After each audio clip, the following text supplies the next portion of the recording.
வணக்கண்ணே, வணக்கம். நல்லா இருக்கலாம். நல்லா இருக்கும், சந்தோஷமா இருங்க. மதியம் சாப்பிட்டு முடிச்ச பிறகு கடலை மிட்டாய் திங்கன்னு போல ஆசையா இருந்துச்சுன்னு சொல்லிட்டு கடையில போய் கடலை மிட்டாய் வாங்கலாம்னு போன பார்த்துக்கோங்க. அங்க கடையில ஒரு போர்டு இருந்துச்சு. அந்த போர்டுல ஒரு அழகான வாசகம் ஒன்று எழுதி வச்சிருந்தாவ. அதை படிச்சோன்னே அந்த வாசகம் நம்மளுக்கு பிடிச்சி போச்சு. அதைத்தான் உங்கள்கிட்ட சொல்லலான்னு வந்தேன். அது என்ன வாசகம்னா, என் கடைக்கும் வாடிக்கையாளர்கள் எனக்கு தெய்வம், என் தெய்வத்திற்கு கடன் கொடுக்கும் தகுதி எனக்கு இல்லை அப்படின்னு சொல்லி எழுதி வச்சிருந்தாவ. என்ன சொல்ல வரோன்னு புரியுது இல்லை உங்களுக்கு? அதாவது என் கடையில வந்து யாரும் கடன் கேட்காதிய, கடனுக்கு நான் தரமாட்டேன் அப்படிங்கிறத அவ்வளவு அழகா யாருக்கும் கோபம் வராத அளவுக்கு புரியுற மாதிரி எழுதியிருக்கா. அப்படி நம்ம எப்படி வச்சிருப்போம் இது வரைக்கும்? கடன் அன்பே முறிக்கும், சில நேரம் எலும்பையும் முழிக்கும், இப்படிதான் நம்ம பார்த்திருப்போம், கேள்விப்பட்டிருப்போம், சொல்லியிருப்போம். இது எப்படி கடலோட மீன் பண்ணி இவ்வளவு அழகா சொல்லியிருக்காங்க.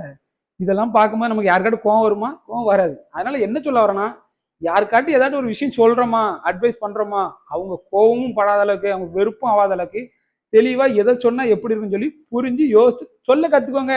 என்ன நான் சொல்றது? நன்றி, வணக்கம்.